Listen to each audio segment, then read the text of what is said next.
Good evening, everyone, and welcome to tonight's event, Rethinking Culture and Public Space in New York City.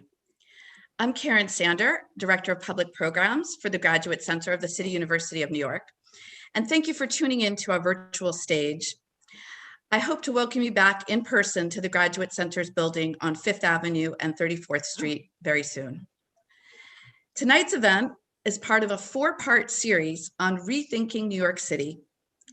With everything that has happened in the past year that has brought us into focus and the upcoming mayoral race, my colleagues at the Center for Urban Studies and CUNY's Institute for State and Local Governance and I collaborated together to create this series to help the public think through our next steps as a city. We launched 2 weeks ago with an evening reimagining NYPD. Last week, our focus was on how to rebuild a more inclusive economy. And next Wednesday, we will look at what it takes to govern a truly diverse city. In case you missed these events, they are still up on the Graduate Center's YouTube channel, and I highly recommend them. In addition to the Center for Urban Studies and CUNY's Institute for State and Local Governance, who are co-sponsors for the entire series, tonight's event is co-sponsored by the Graduate Center's James Gallery and our Center for the Humanities. Tonight, we will look at 2 of the things that make New York City such an exhilarating place: our cultural life and our public spaces. The past year has challenged our cultural life in a way that no one could have imagined a year ago. We have seen a shutdown and a long overdue reckoning of systematic racism in the arts. Our public spaces have become even more important in our daily lives for recreation, protest, and as a space for culture. We have an esteemed panel here to help us think through the lessons that we have learned from the past year and to dream about what can be possible. First, Kamilah Forbes, who is the executive producer at the iconic Apollo Theater in Harlem. Previously, she created and directed the Hip Hop Theater Festival. She is also an esteemed and award-winning director and producer for theater and television. She most recently directed the HBO adaptation of Ta-Nehisi Coates' Between the World and Me, and she is set to direct the Broadway premiere of Soul Train. Next up, Setha Low. She is a distinguished professor at the Graduate Center, where she teaches courses and trains PhD students.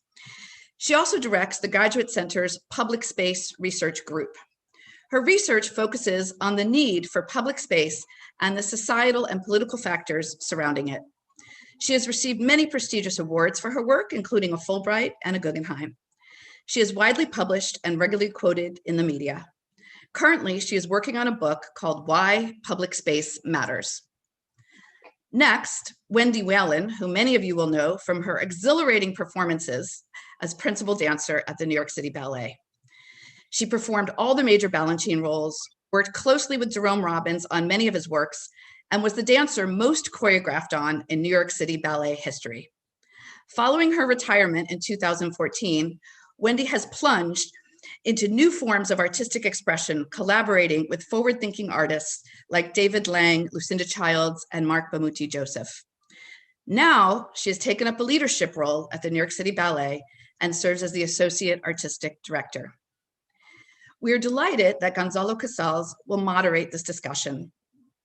He is the Commissioner of the New York City Department of Cultural Affairs, where he directs cultural policy for the City of New York and oversees hundreds of millions of dollars of funding for over 1,000 nonprofit arts and cultural organizations. Prior to his appointment as commissioner, he was the director of the Leslie Lohman Museum of Art and also held leadership roles at El Museo del Barrio and the High Line. Gonzalo, I turn it over to you and our esteemed panel. Thank you. Good evening, everybody. I'm so glad to be here. Thank you, Karen, for having us and for putting on this amazing powerhouse panel. And it's a pleasure for me to be facilitating this conversation. As Karen said, I'm Gonzalo Casals, and I'm connecting with you from Jackson Heights, Queens. Lenape and Canarsie People's Land, but also what a year ago was called, along with Corona, Woodside and Elmhurst, the epicenter of the epicenter. And I'm mentioning this because Jackson Heights, it's known not only for its diversity, but also less known for being one of the places that has the least amount of public space in the city. And unfortunately, we're a neighborhood that while we have a lot of cultural workers and a lot of culture around us, we don't have cultural organizations.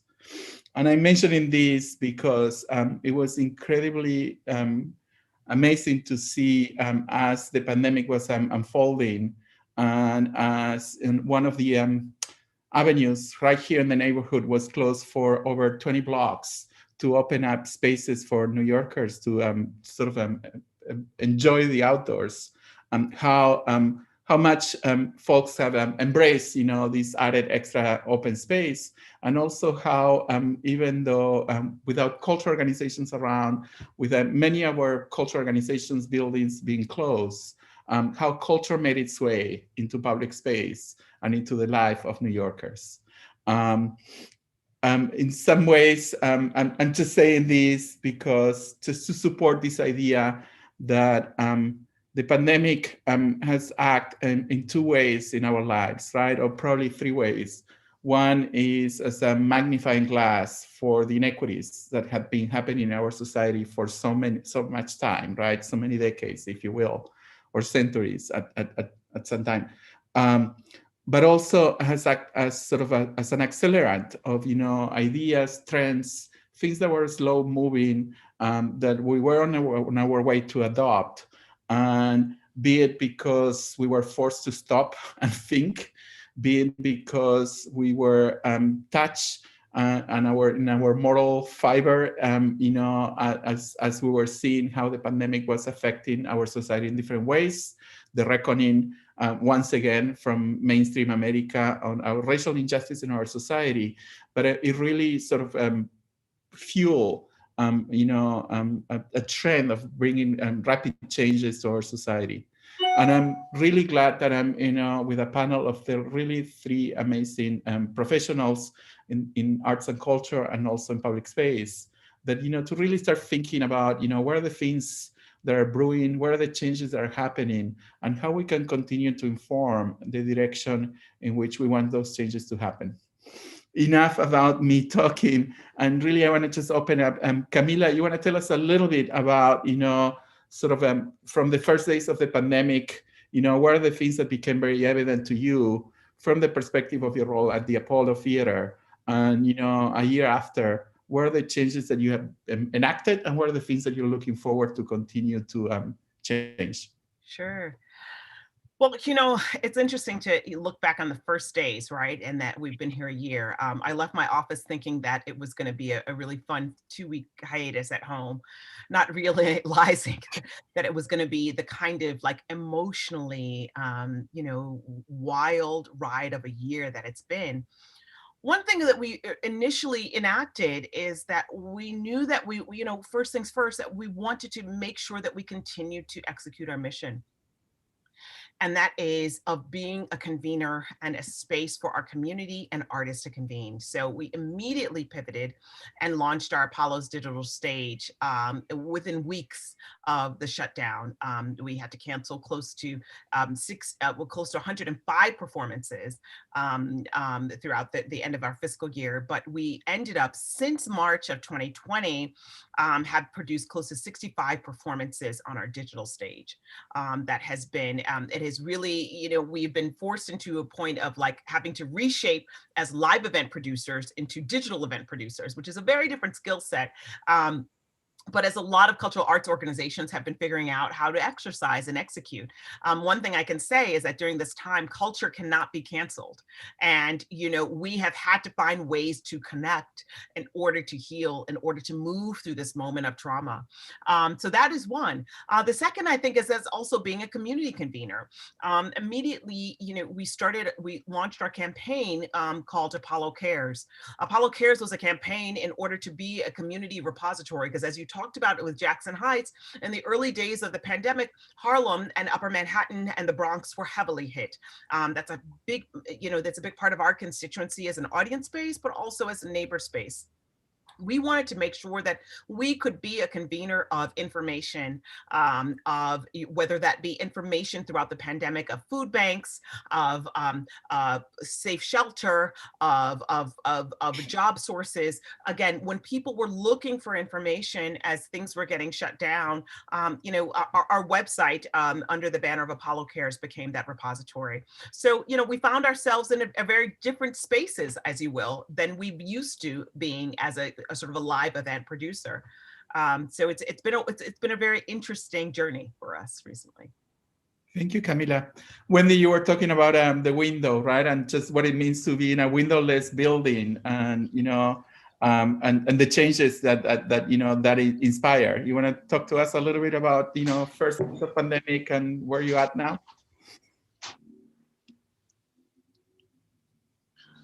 I think we lost Wendy for a second while we figure out, her tech side of things. Setha, I'm coming to you. Kamilah, there you are. You're back. I'm back. I'm so sorry. My internet's funny. So yeah, we're used to being in a Philip Johnson windowless travertine building all year round, all day into the evening.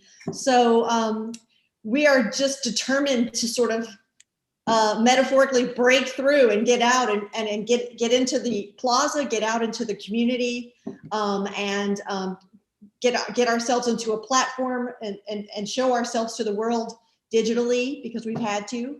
So yeah, so many ways we're trying to oxygenate and open up our ideas and reach out beyond our sort of silo that we've always kind of lived in.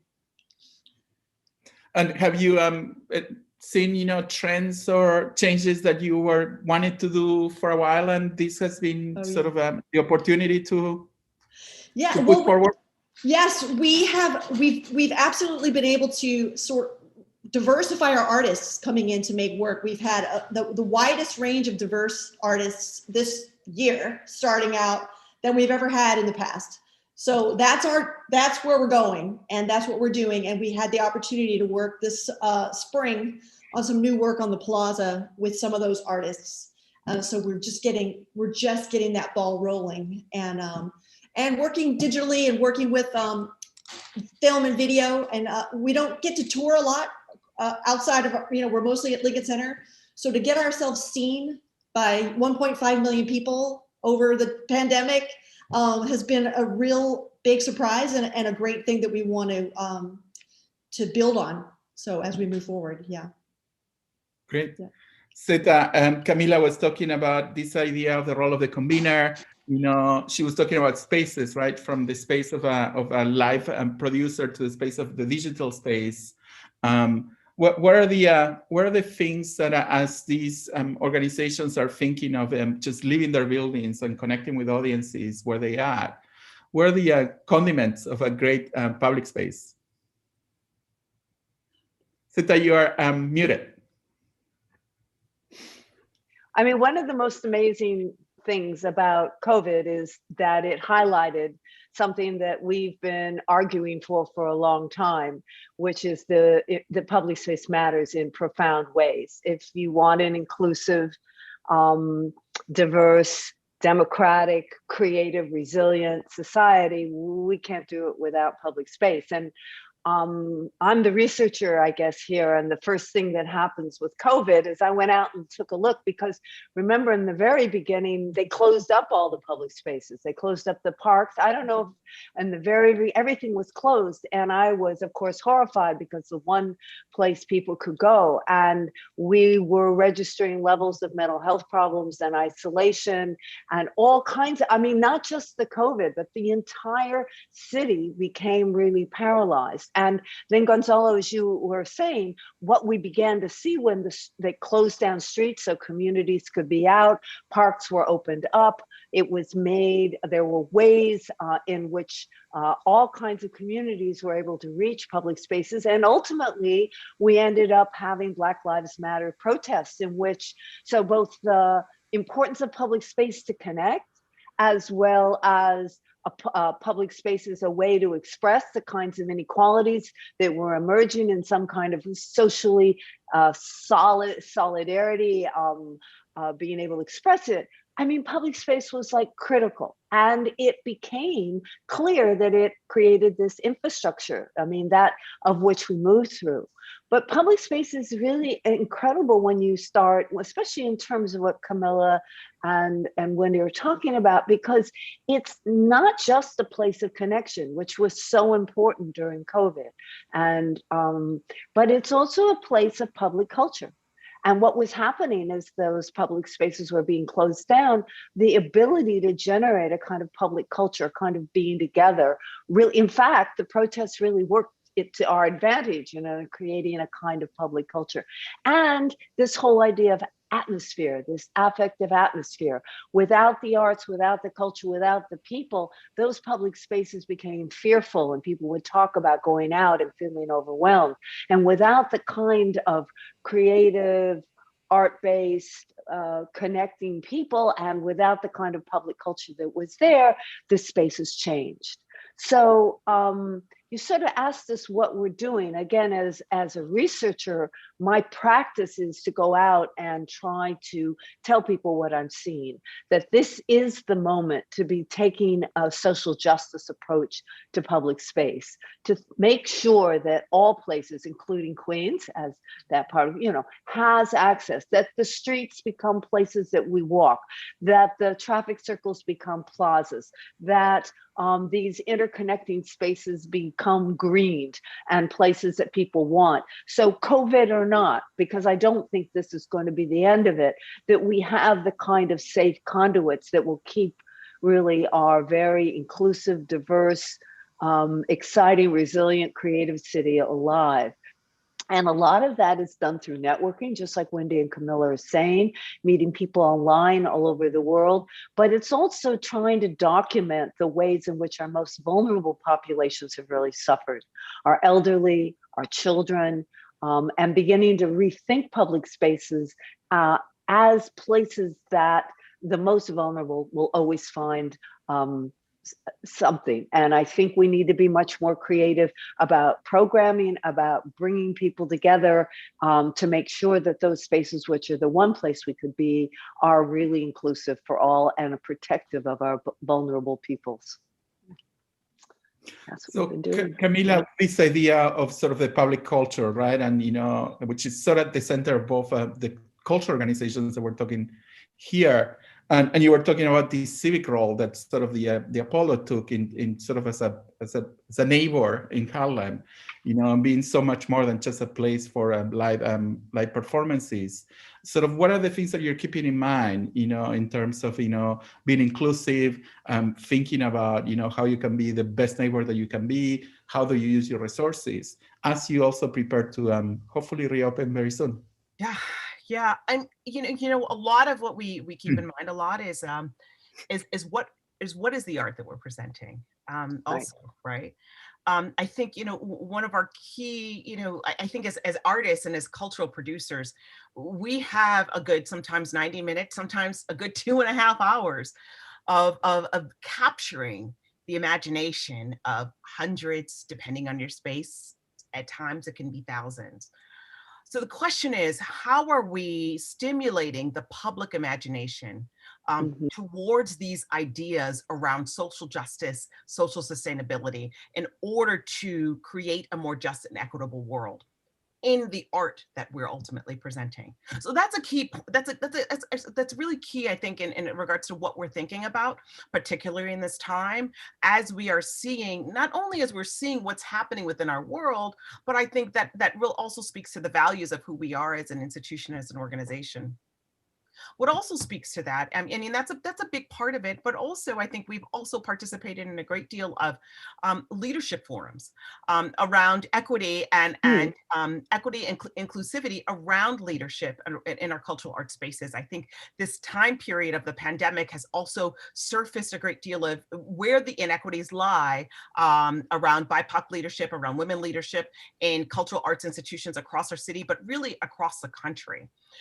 So, you know, we have really worked to be, to serve in that kind of conversation around this idea of equity, and that's again, like I say, this pandemic has really become sort of a democratizing tool in that, where a lot of conversations have been unearthed because of it, and my hope is that where does the sustainability of these conversations beyond year 1, year 2, year 3 really begin to see systemic change truly happening beyond this moment in time, particularly around the idea of equity and leadership. Thank you. Yeah. So Wendy, back in June, when Black Lives Matter came out in full, to the streets and take over public spaces, I was pleasantly surprised to see so many cultural organizations coming out with really strong statements, right?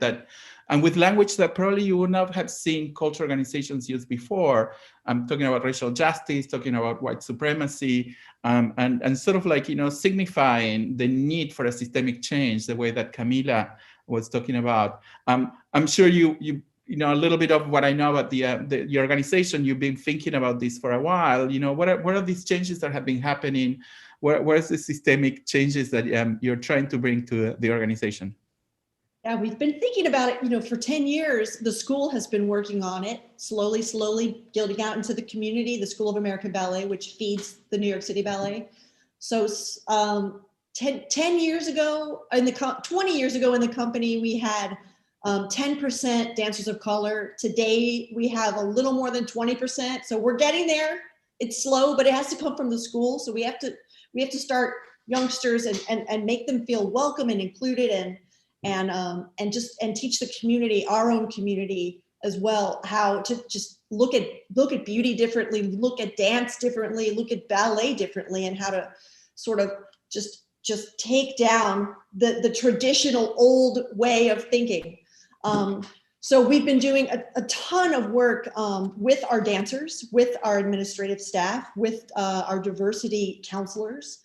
We had a lot of meetings this summer together. We would have some brave spaces together where we would listen and learn and communicate especially from dancers and former alumni, dancers of color, and understand what have been the issues that we haven't been able to see until now, or we haven't heard or understood until now. Is we've just been really able to listen, just quiet down, take it in, unpack it, be brave enough to talk about it.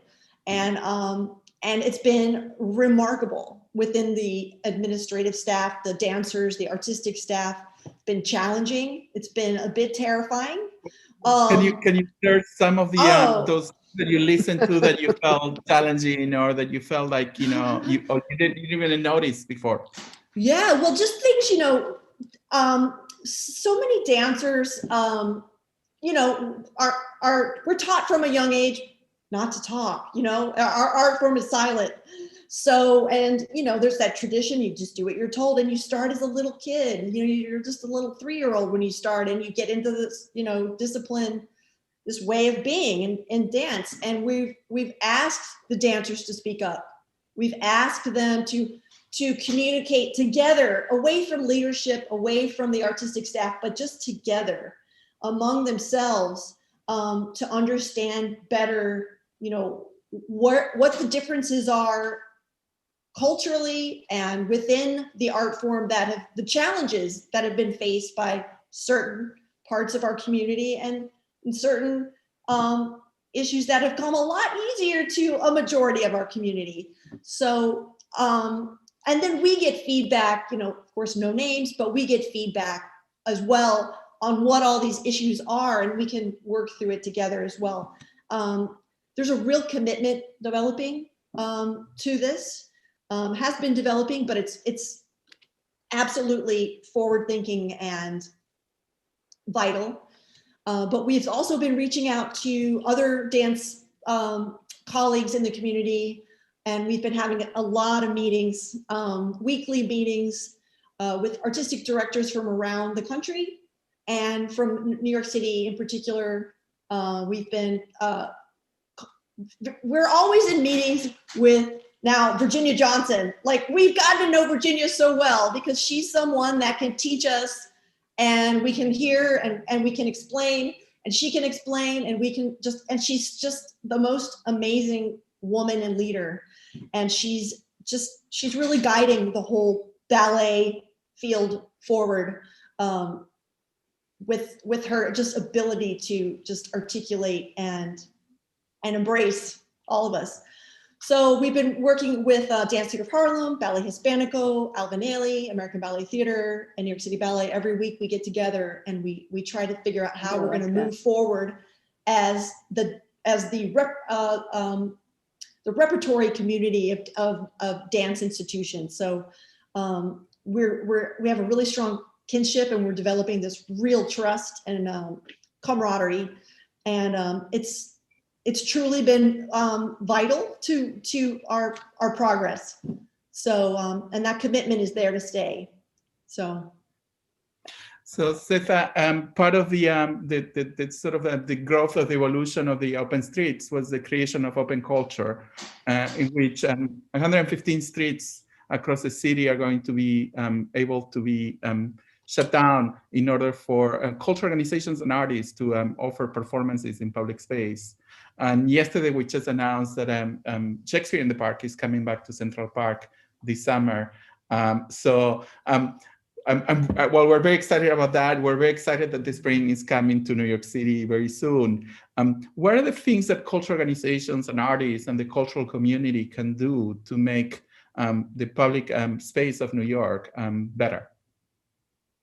I've been trying, I think that everyone is really on the right track because, we use this term public space all the time. I think public space has to be made. It has to be made public. It isn't just public in sense of ownership or whatever. The true meaning of public space is when everyone, as far as I'm concerned, goes to the streets, like in Black Lives Matter, or everyone goes to the streets to dance or to sing or to express themselves. And there are issues of representation here. Who is the everyone, right?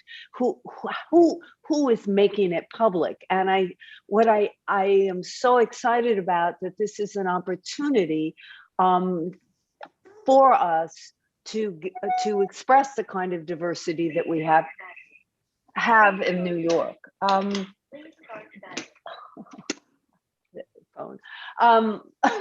What I would say to everyone is that you really need to think consciously about social justice. In fact, that's really been, and in social justice in a really complicated way, and equity and inclusivity in a really conscious way. And when it comes to public space, it isn't just having enough public space, but it has to do with how you can access the public space, who are going to be the cultural organizations who are allowed to be there, asking tough questions about when different groups are together, who's really dominating, is everyone really able to participate? I mean, all of the issues that we have always grappled with will show up again in our spaces. And what I'm suggesting is a kind of set of questions or a framework or a methodology that includes thinking about multiple kinds of justice when we think about our streets and parks, not just distribution, but recognition of difference, recognition of different cultural, ethic of care. I don't know if I'm going in the direction, but I think we need some new normative, and I hate to use that word normative, but something that pushes us and the public culture and our sense of commitment even farther than it's gone. And for me, I find the justice framework really helpful if you push it all the way. But it also means the thing I'm most interested in doing is helping, teaching, training communities for them to understand themselves when they feel that they're living in a just space and that the public spaces are being activated in ways that are just and inclusive for all. It's not, it's got to be at the bottom. So I completely understand that. And the question to you is sort of, you're saying that, public space at the end of the day is mediated, right? And whoever makes those decisions has the power to make it a just space or, a sort of inequitable space. Can you point out an example of, that we can all look at sort of a public space that is mediated in a way that is inclusive and equitable and...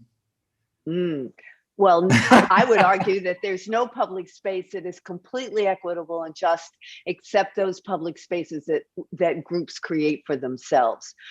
What I can tell you and what I research more about, to be honest, is all the ways in which we lose equitable, inclusive, diverse public space. Hudson Yards being an extreme example, but may I always bring up that surveillance and the kind of desire for safety and security makes some people feel safe, but it makes young people of color feel very unsafe. And that the formula of what is going to create a comfortable public space isn't the same for everyone.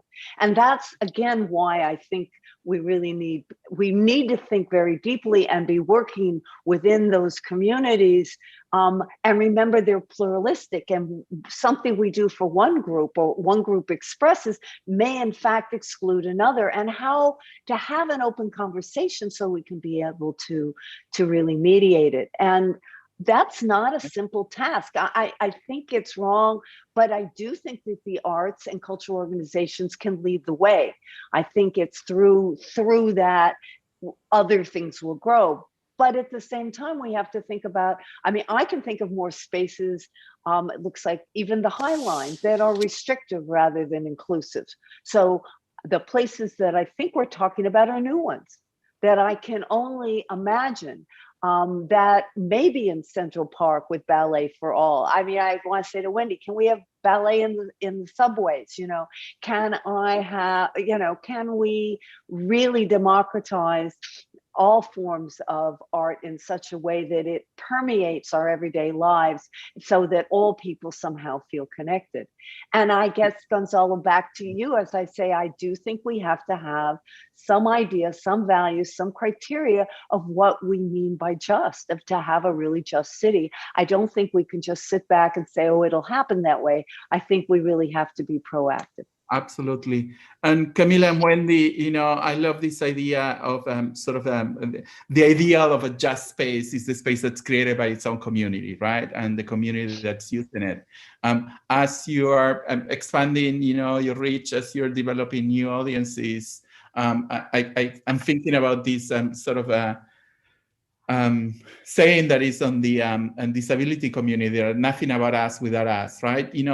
How do you engage communities? What's your approach to engage communities as you continue to create change in order for your mission to be more inclusive and accessible? Yeah, I think there's a couple of words that come to mind, and the first two are safety and trust.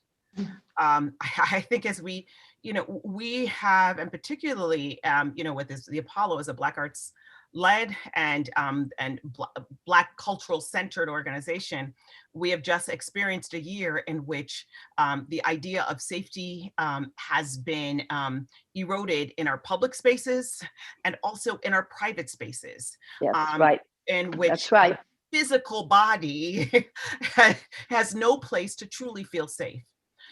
So for us, it is about how do we get our messaging across that these spaces that we build, whether it's the Apollo Theater, whether it's our new spaces in the Victoria, are truly building trust of safety, that all of yourself can be expressed in these spaces, that all of your body can be safe in these spaces. How? In every 360, a 360 view and approach to that. So part of how we do, part of that is, us having very transparent conversation, making sure that our staff is just as diverse. And although, yes, we are a Black organization and we are, 85% African-American, we have to also make sure that there is equal representation amongst many pluralistic identities on our staff and board as we talk about this idea of safety on board and staff, as we talk about this idea of safety and inclusivity as well, right?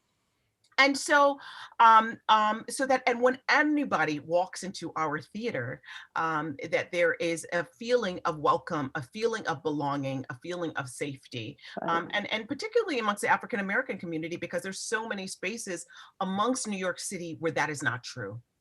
And we want to make sure that anytime in our spaces, it is always true, even if it's just one space amongst New York City. Wendy? Yeah, super important that we have representation. Representation matters and counts, and that's where we can create change. We have to have leadership at the top. We don't have a ton of it right now. We're trying to build it. We're getting it more and more. It's that's where our eye is on right now, because that's where we think that's going to make the most difference in change. And the trust factor is something that we have become very, very aware of, and something we are focusing on a lot too. We're working with some artistic directors across the country to build open house experiences for ballet schools, the dancers there of color, to feel welcome and to get to know us, to ask questions, to be offered a class, to get to see the facilities, know that they are welcome.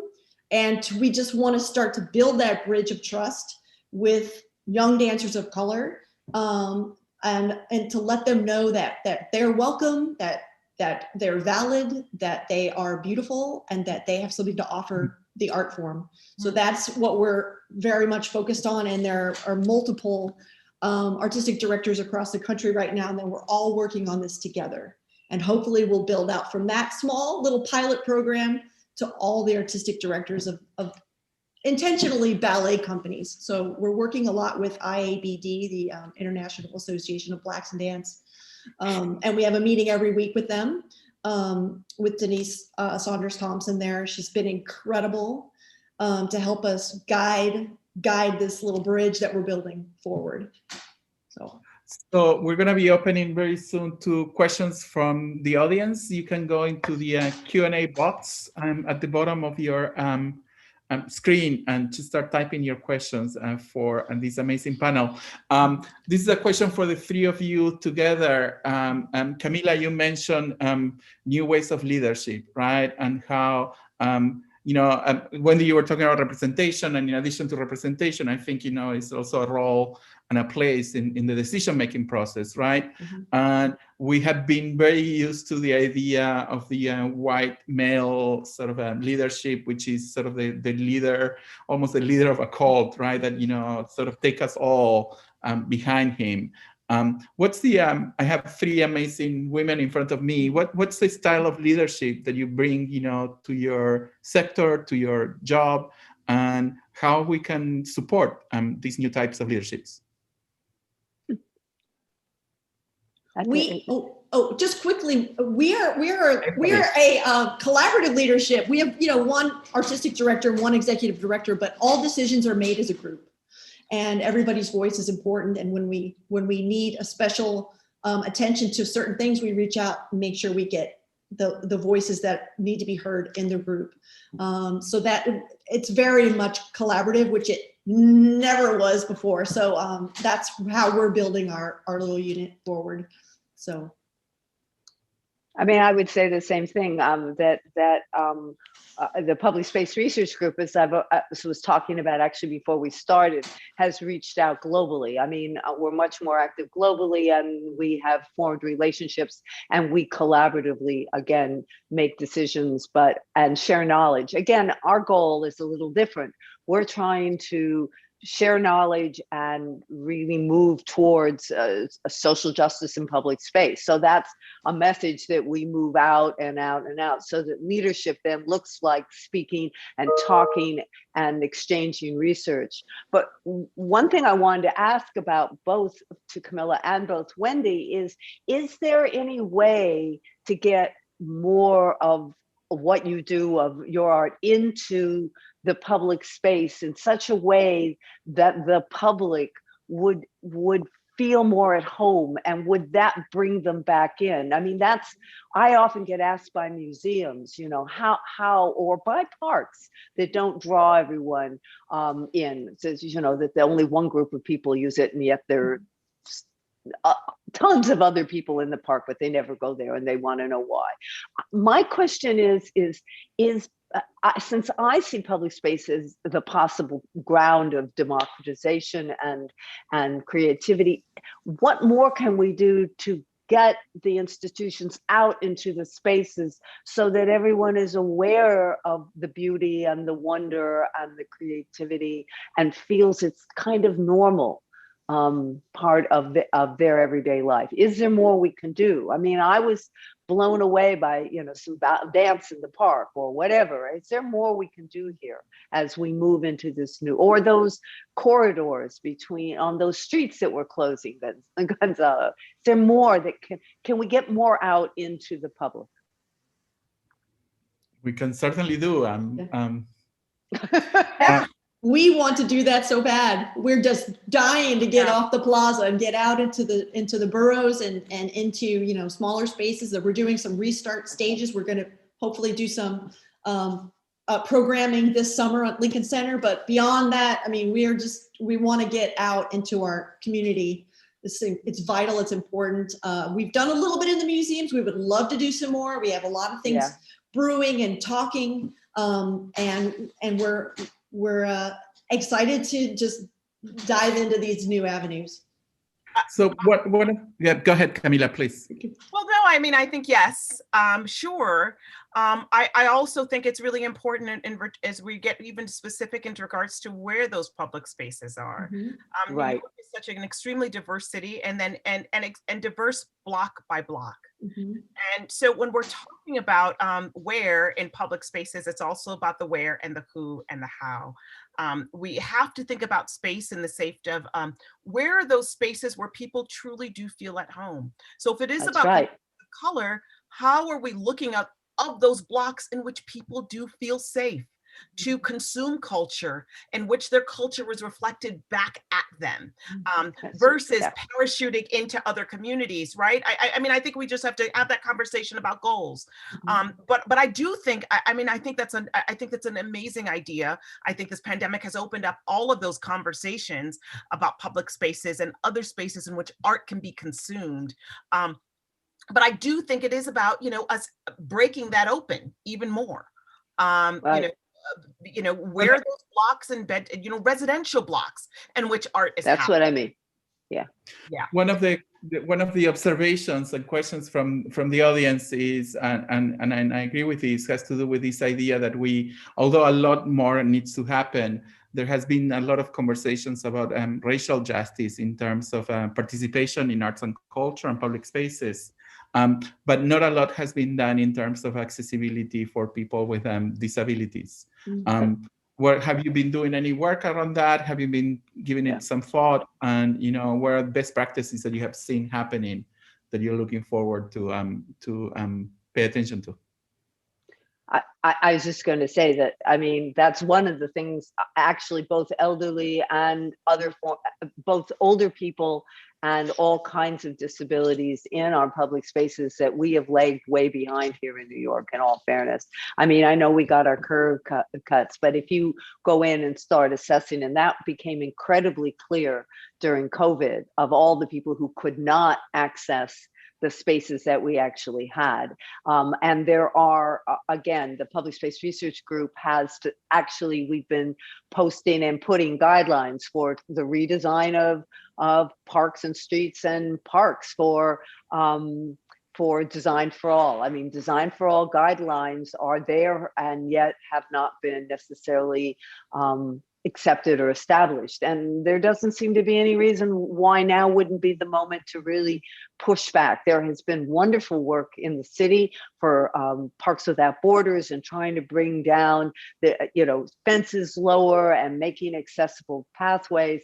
But really, we need a continuous network of public spaces that are accessible to all, designed for all throughout the city. And we're a long ways away from that. But I'm hoping that the money for capital improvements will be something that we can use in really rethinking the very physical structure of the space. So everyone is truly, it's truly accessible in all ways. But remember that accessibility isn't just physical, it's also social. And whether it's, I really appreciate, Kamilah, what you were saying, and I was thinking you're right. How do we foment neighborhood by neighborhood, and then have neighborhoods maybe articulate with the neighborhood next, that we need to be doing a lot more. That's totally right. How do we bring the culture and the arts into local communities, but then how do we interface? Because I am really interested ultimately in the interconnections, because I think that, that there need to be some spaces. It's like Prospect Park, where there is enough space for all kinds of communities to have their own safe space, be it Orthodox women who do not want to be near others, or women in PERDA one section and soccer players in another. But there still needs to be that place where mixing of coming together can happen, which in Prospect Park is a roadway, at Jacob Riis Park is a boardwalk. My image always is of so that you're right about the communities, but what can we do also to stitch them together and find safe interfaces to move farther than we've come? Foster social capital, right? Kamilah, there's a question for you about if you can elaborate a little more of the idea of community repository and what are the first steps an arts organization can take towards achieving that? Yeah. First step, values. Making sure that the community and defining what community means to you as a core value. That was a big part of where the Apollo stood as an organization. When we became a nonprofit, we were definitely, as I would say, community driven, and that, our board was made of community leaders, local politicians, local businessmen and women that were invested in the Harlem community. These were also nonprofit leaders, social services leaders that made up of our board in the early days of it being a nonprofit organization. So it was built into the DNA. So when we talk about sort of who we are as being a community repository, we do have a community, programming director who does an incredible job, who interfaces with over about 300, or has a database, I should say, of 300 organizations that we interface with on a daily basis, or on a continuous basis. But that becomes a big part of how we think about ourselves as a convener. That is, it is not just an add-on to who we are. Obviously the Apollo Cares program is just one example. Our family night out is another example. We also recognize that we sit in the community of Harlem. We always have for the last 87 years. And so, when we think about things like accessibility of ticket prices, is first and foremost. Accessibility of artists is, how do we make sure that every artist has an entry point to participation? Our amateur night has always been that entry point to participation on our stages, along with, and we also will curate a Bill T. Jones that has built an amazing and beautiful opera as well on our stages.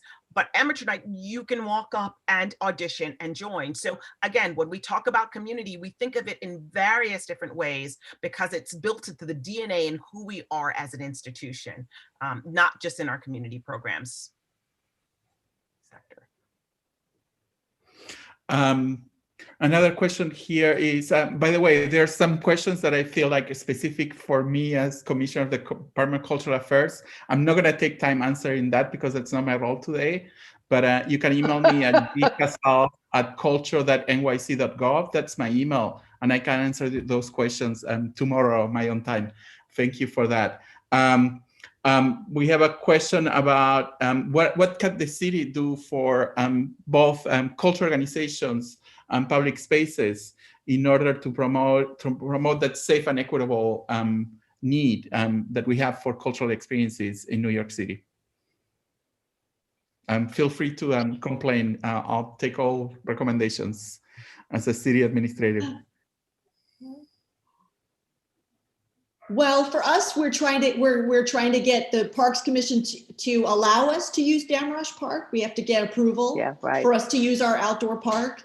And with that, we have to have a floor there. So we, that costs, we have to pay for all that stuff. So yeah, and we have to pay for our union. There's all these built-in costs whenever we do anything as a company at New York City Ballet, because we take care of our whole theater, which includes our stagehands and musicians and everybody. So there's a lot of extra costs when it comes to that. So we would love to do, like I said, more outdoor things, but there just seems to be a little bit of an extra baggage that comes with us, unfortunately. So it's a challenge.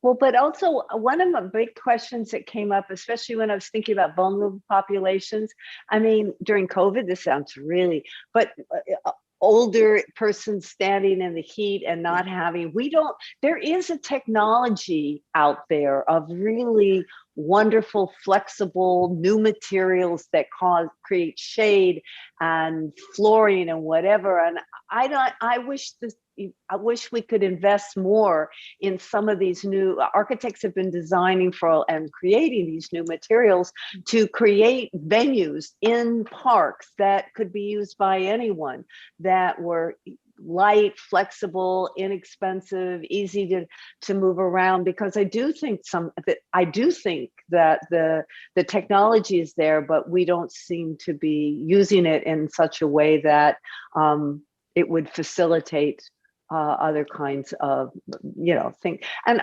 what about all this wonderful stuff that's going in? Can we have more murals, more boards, portable more art?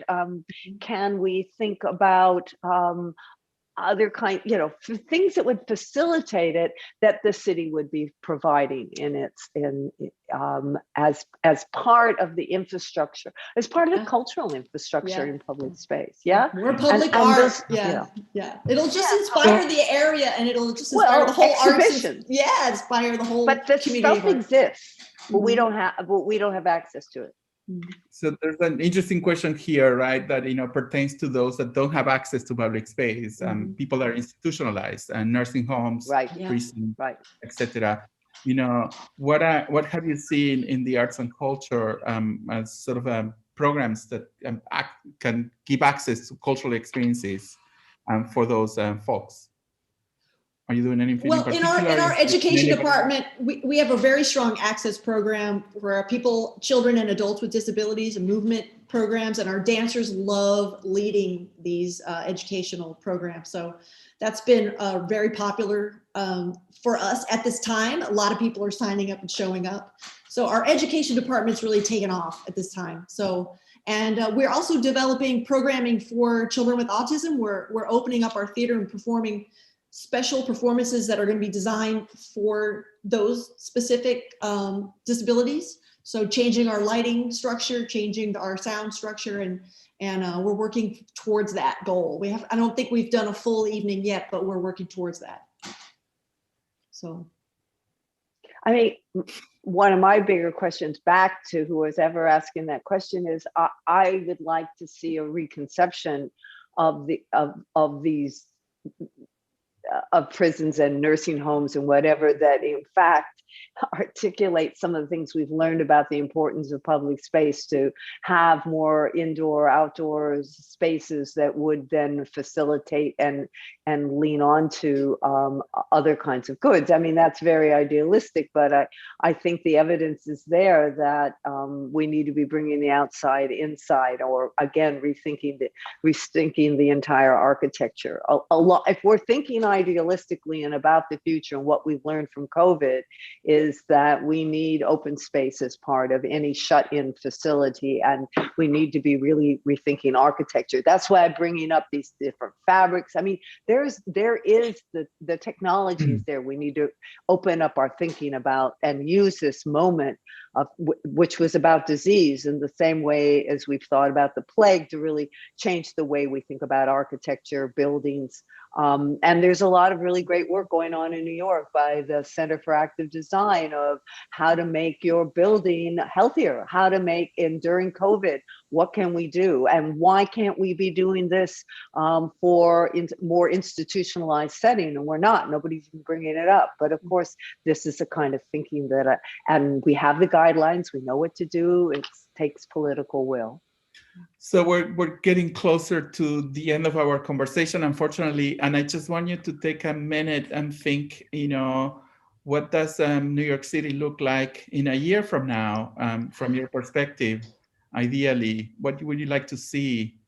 And, how do you want to contribute to that? No pressure. Wow, that's like a short period of time. But what I would say is that, I think we've seen a lot of, cultural leadership change, particularly, more diverse leadership. What I would think, what I hope for is that there is support for success for those leaders. That doesn't just, it doesn't, the kind of diversity doesn't just stop at that appointment. The diversity, continues within the thought within the organization to ultimately support the idea of diversity throughout the institution, all the way through. So that these don't become figurehead appointments, and we continue, so I think we've seen that amongst, arts organizations across the country. And I think it's just about, hoping that there's true systemic change that begins to happen, right. and that comes with continued commitment. And that commitment takes work. Sometimes the work becomes tired, sometimes the work can be, it's consistent, Wendy, it's great to hear, these sort of weekly meetings. But it is, but in order for systemic change to happen, it really does require, the rolling up of the sleeves. So I hope this continues throughout the year, so that we can also see the fruits of the labor amongst our cultural landscape across New York City. Wendy? And mine's more, oh, Wendy? No, Setha, go ahead. I was going to say, I think and my dream is physical. All those streets, I want to see the 150. How many how many miles of street closed down from community to community? But what I would like to see at the end of the year is that they were all linking up, and that at the places, at the junctions, at those traffic circles, the DOT does its magic that it's been doing to create Corona plazas and whatever, and these articulation points, and that a year from now we have lots of streets where people can walk, and they can walk all over the city, or they can stay in their neighborhood and feel that there's enough space around them, and that there are more gathering nodes and spaces in these traffic centers that that New York had already been at the forefront of redesigning these spaces where people could come together. And so I dream of this public space infrastructure that is both embedded in the community, not just in our large, beautiful parks. Full of art, with dancers everywhere and art on the wall. I'm seeing these collaborations continue, and this idea and this sort of commitment to lifting each other up within our art forms and then beyond. So I think that's where we're headed. I think that we have to move forward together, and I think that that's where the excitement is. That's where the best product is together. So I think that's what's gonna build. I think we're a little bit in training wheels. We've got our little COVID training wheels, and pretty soon we're going to break those off and we're going to ride that bike. So I believe that. So great. Setha, Wendy, Kamilah, thank you so much for this time together and for all the work you do for our city. I want to thank again the Graduate Center, Karen, and everybody at the center for making this conversation possible. And I want to thank you all for joining us this evening. And I look forward to continue the conversation.